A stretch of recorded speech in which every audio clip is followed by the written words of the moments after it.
sa pagpaningkamot ni Mayor Seth Frederick Bullet Pianosos ug sa determinasyon nga matud sa barangay Nampalan ang proyekto nga construction of road lakip ang spillway.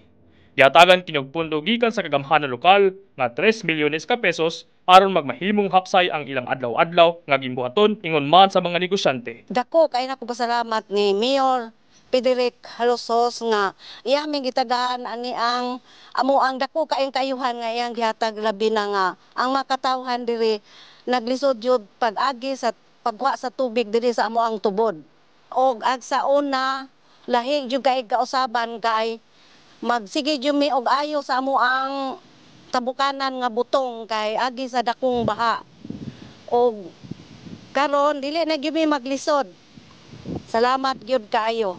Kini ang pagulagway ni Feo Muwad, 54 anyos, residente sa Purok Kawayan, Nampalan, sa wala pa kini naayo. Matod ni Mayor Bullet Pianosos, maningkamot ang kagamhanan lokal sa dapitan sa paghatag og solusyon sa mga problema. Ang gipahat nga pundo nagpakita sa pagatiman sa kaayuhan sa mga dapitan. Sa pakikinabi sa City Information Division, mabati ang dagkong pasalamat ni Barangay Konsehal Melba Corin Harena ngadto kang Mayor Bullet Pianosos alang sa iyang liderato ug pagkamaaptikon sa pagdumala sa mga problema sa barangay.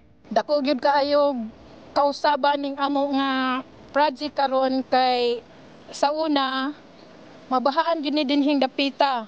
Dako og kuan dili gyud makatabok ang among mga residente diri mga katauhan. Kuan na kanang dili na magkalapok ang kalsada kay na kuan naman kanang nasimento naman dayon daghan kayong mga residente nga magkuan kanang kabo diri sa amo ang tubod. Dako na kaayo gikatabang gyud ni gikan sa lokal nga kagabahanan diri sa dapitan. Dako po kayo namong pasalamat kang Mayor Bullet Halosos sa iyang dakong gikahatag namo nga project dinhi sa among barangay. Kini ang inisyatiba ni Mayor Bullet Pianosos ug ang suporta sa lokal nga kagamhanan na nagpamatod sa misyon ang pagatod sa dali nga serbisyo.